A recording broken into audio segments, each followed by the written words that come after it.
Annenberg Media.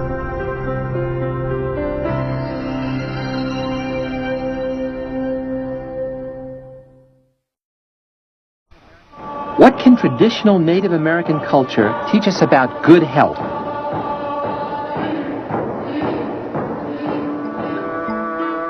How can biofeedback lower our pulse? Why can stress make us sick? Can psychologists help control the AIDS epidemic? Health, Mind, and Behavior. This time on Discovering Psychology.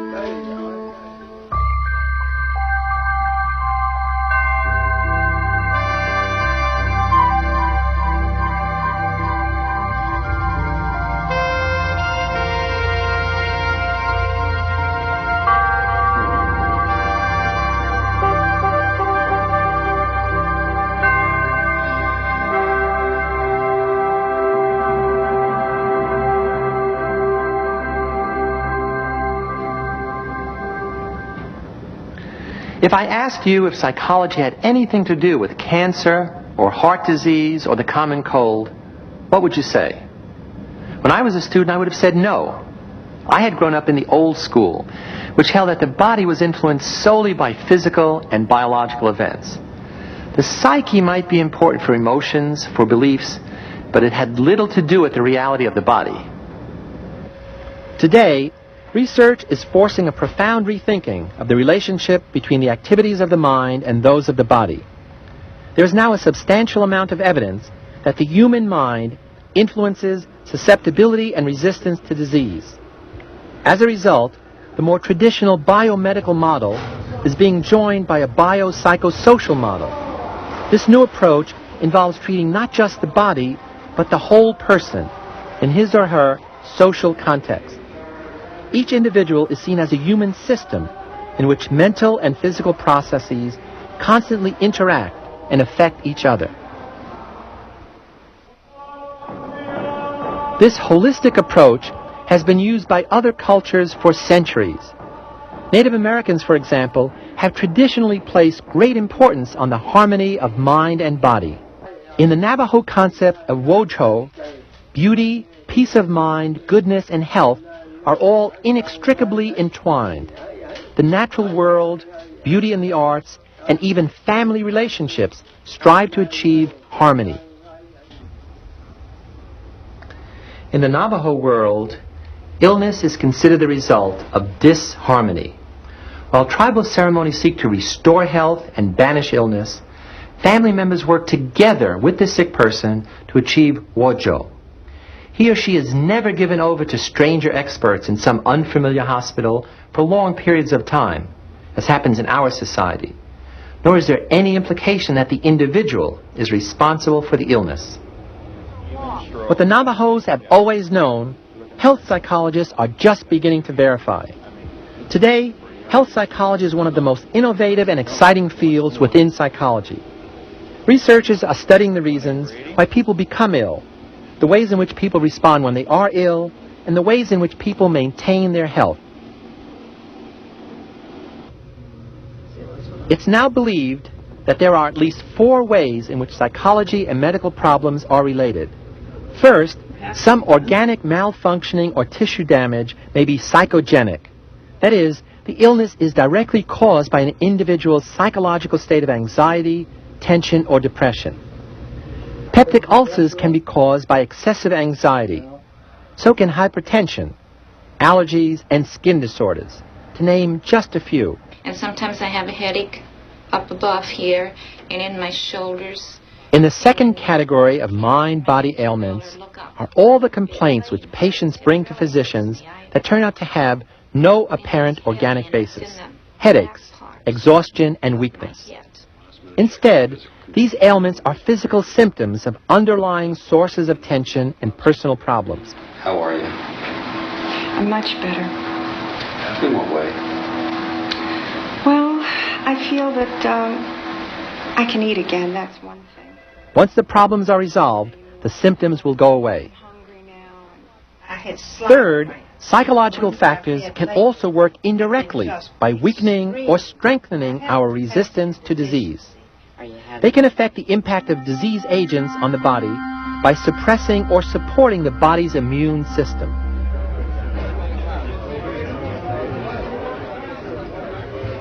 And lastly, there are the psychological factors that help cause unhealthful behavior, which in turn causes illness. Half of all deaths in the U.S. are now attributed to unhealthful behavior patterns, such as smoking. By studying these mind-body relationships, health psychologists like Judith Rodin of Yale University hope to find ways to improve our health and well-being. In pioneering studies with elderly people, Rodin and her colleague Ellen Langer discovered how relatively subtle psychological factors can bring about significant physiological changes. For many years, people believed that there was a kind of inevitable, genetically determined march towards decline that came along with aging. And our research has now shown in a variety of ways and in a variety of studies that people actually may experience some kind of decline with aging, but that it's neither inevitable nor is it the same for every person. We did a series of studies in nursing homes where we actually gave people an increased sense of control, gave them a greater number of choices over events in their lives, things to take care of, a sense of entitlement and greater sense of power over their environment. And we measured physical health outcomes, a variety of physical health conditions, and ultimately we also measured death outcome. And we found that the people with a greater sense of control, a feeling of responsibility, actually did better, both in terms of physical health and also there were indeed fewer deaths. Once we can demonstrate that psychological factors affect health, the burning question, of course, is the mechanism by which that relationship occurs. To find this mechanism, Rodin and other health psychologists are focusing on the body's immune system, the complex network of specialized organs and cells that defend the body against attacks by antigens, foreign organisms like viruses and bacteria. When the immune system functions properly, it fights off infection. But when it malfunctions, an incredible variety of diseases can flourish, from allergies to terminal cancer. To fend off antigens like these that cause disease, the body has devised a series of defenses. First, there are the body's external defenses, the skin, and the mucous membranes coated with antibodies. If an antigen makes it past them, it still has to contend with white blood cells, T cells, and B cells. How can psychological factors affect such a complex biological system? Through the brain. There's been an explosion in research in basic immunology showing the interconnections between the brain and the immune system. And once it's clear that the brain speaks to the immune system, then the potential for psychological variables affecting immune function is absolutely enormous. There are many ways that the brain can influence the immune system.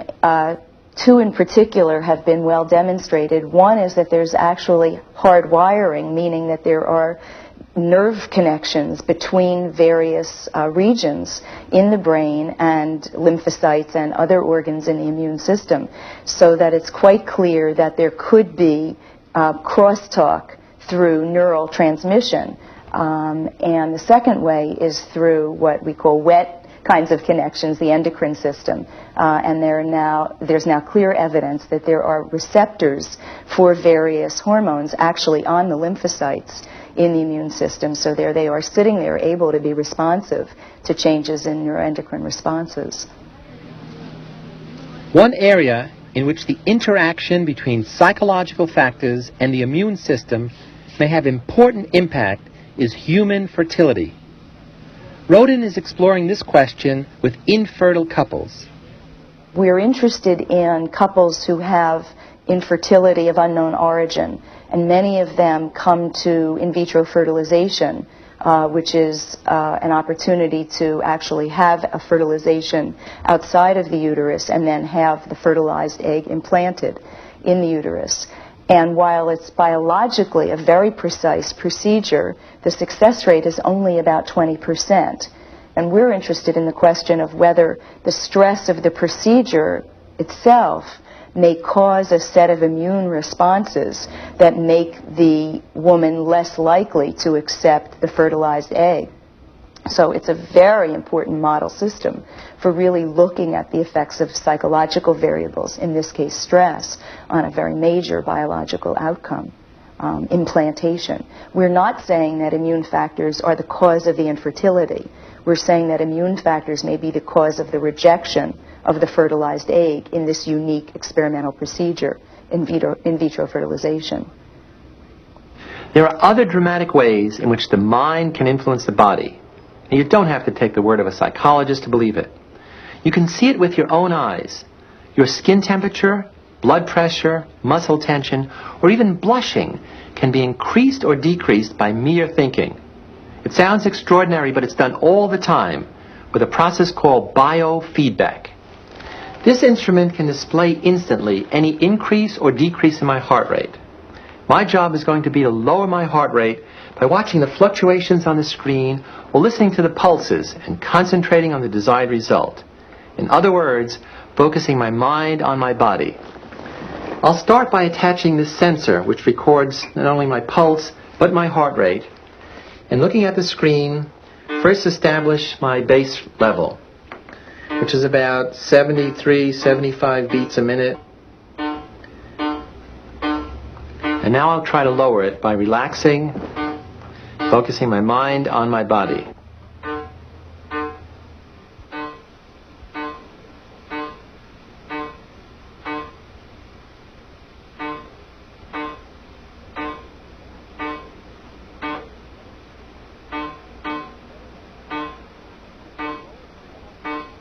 I've lowered my heartbeat by over 10 beats per minute by using the psychology of biofeedback. Psychologist Neil Miller of Yale is a pioneer in biofeedback research. If a novice were learning to shoot baskets and both he and his coach were blindfolded, they wouldn't know where the ball went, whether they were succeeding or not. And the novice wouldn't learn because he didn't have any knowledge of the results to serve as a reward for success and a punishment for failure. Most responses of the internal organs are not perceived very well. So the person is in the position of the blindfolded basketball player.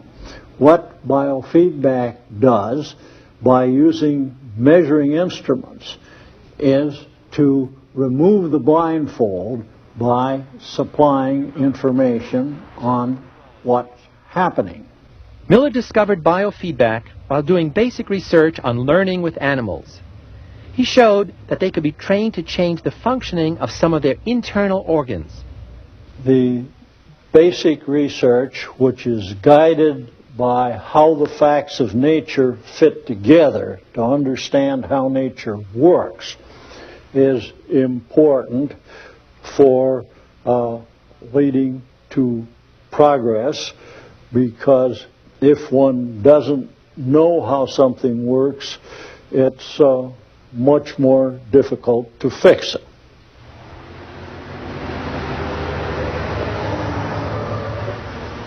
The area of health psychology that has the greatest practical applications is also the area in which the most research has been done.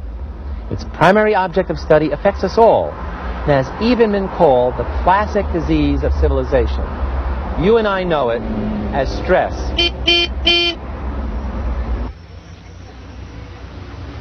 Stress is defined scientifically as the pattern of responses an organism makes to events that disturb its equilibrium, tax its ability to cope, or exceed its ability to cope.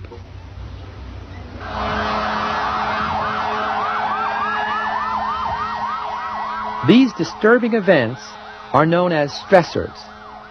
They may be part of the physical environment, noise, overcrowding, disease, natural disasters, or they can come in other forms, from the social environment, unemployment, crime, family troubles, the loss of a loved one. Then there are life's little hassles, like being late. Sorry I'm late. Oh, well, okay. Well, now... This is a rating scale of stressful events and their impact, devised by several psychologists. It begins with relatively minor events and gets progressively worse. Notice that stress isn't just a matter of external events. We can also be a major source of stress to ourselves by being overly competitive and aggressive, easily angered, prone to anxiety, or overly self-critical, by being rigid and demanding. Curiously, one of the most significant sources of stress is not the same old grind, but change. Virtually any event that represents a change from the ordinary can be a stressor. That includes primarily negative events, such as illness and failure, but also positive ones such as marriage or sudden success. The reason is that change, any change, demands an adjustment to new circumstances, an attempt to restore equilibrium. The greater the change, even a positive one, the greater the adjustment one has to make.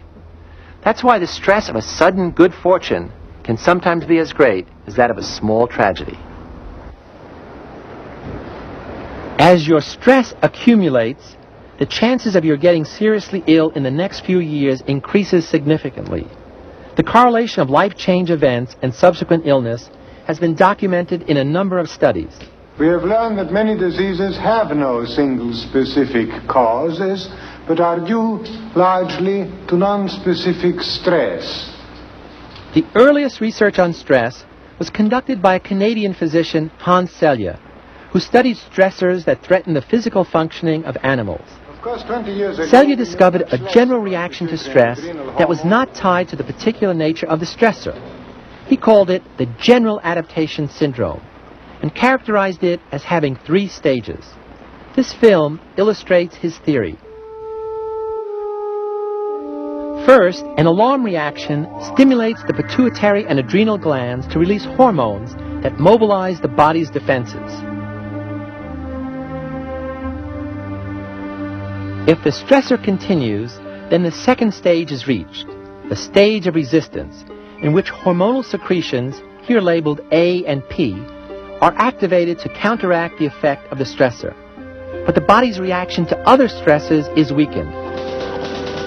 With continued exposure to a chronic, stressful situation, all resistance breaks down, culminating in the third stage, the stage of exhaustion. prolonged exposure to stress can bring disease, exhaustion, or even premature death. Hans Selye's work helped explain the origin of many disorders that had baffled physicians. But Selye overlooked the psychological meaning that a stressor has to the individual, and that meaning is critical. The way in which an event is subjectively perceived and interpreted is often more important than the objective nature of the event itself. One person's stress is another's exciting challenge. What's upsetting and stressful to you may be challenging and stimulating to someone else. Each of us evaluates the nature of an experience differently, as threatening or exciting, or somewhere in between. We evaluate not only how serious a stressful event is, how big and how pressing it is, but also whether we have the resources to cope with it and what strategies we should use to deal with it. This kind of personal evaluation of stress has been termed cognitive appraisal by psychologist Richard Lazarus. If stress is inevitable, and I think it is, then we have to learn effective coping strategies to deal with it. And that's where health psychologists try to help. They are especially concerned about the practicalities of health.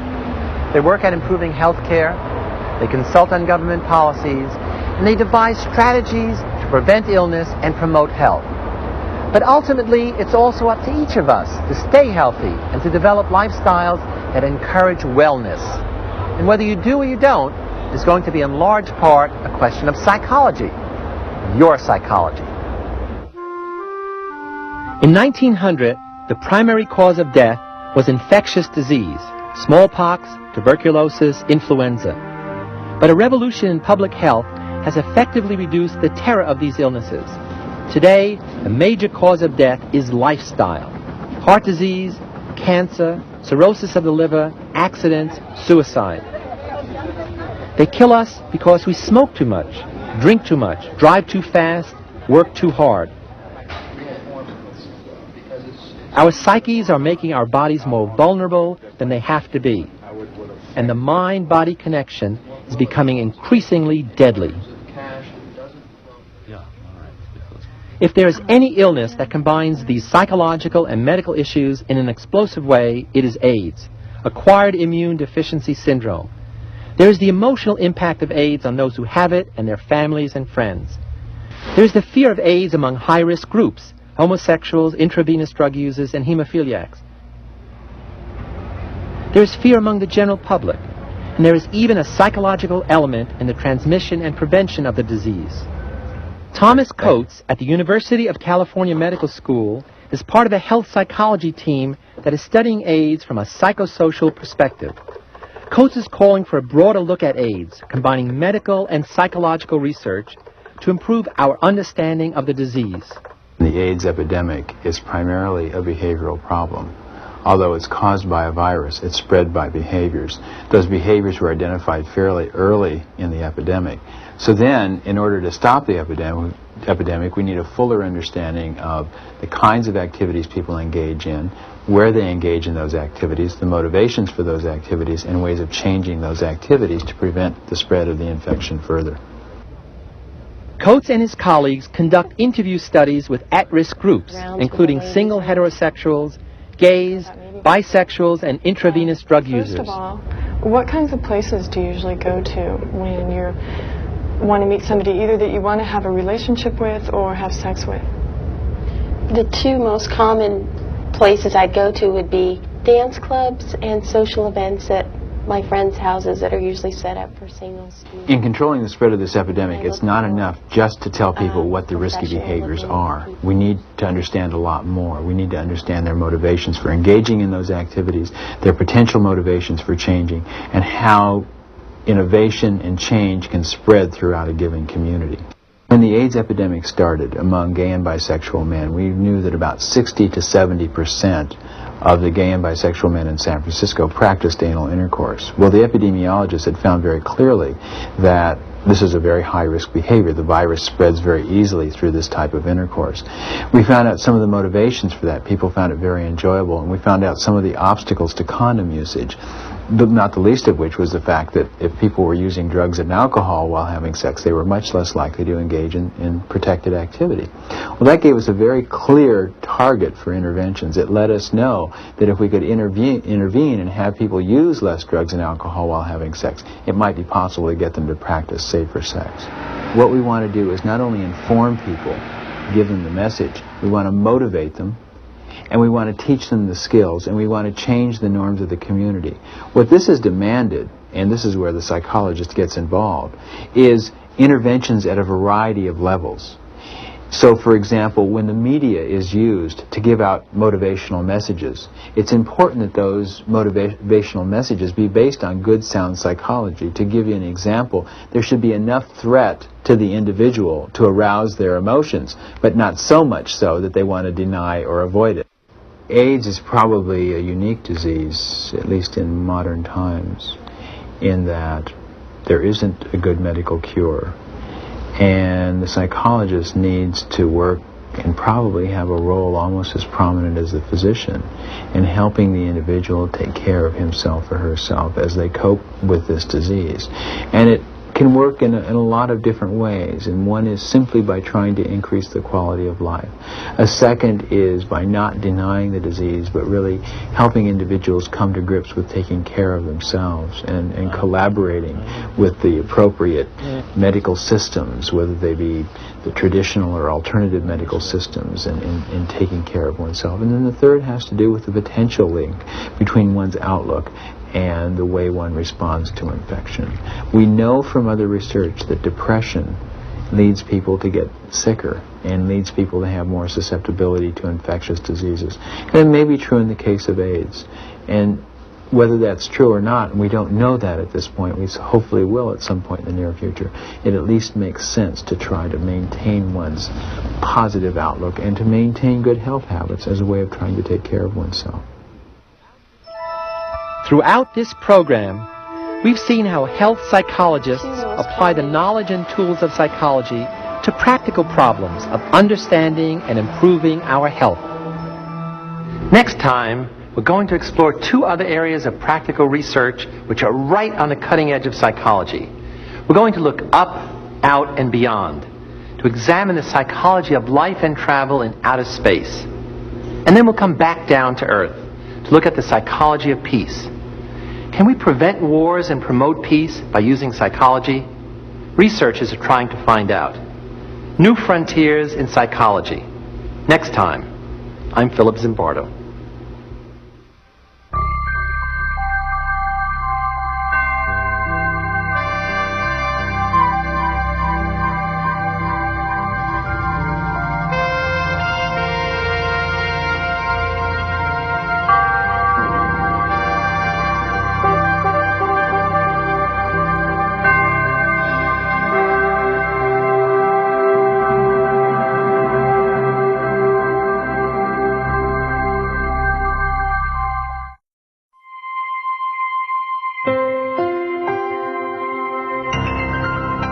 Annenberg Media.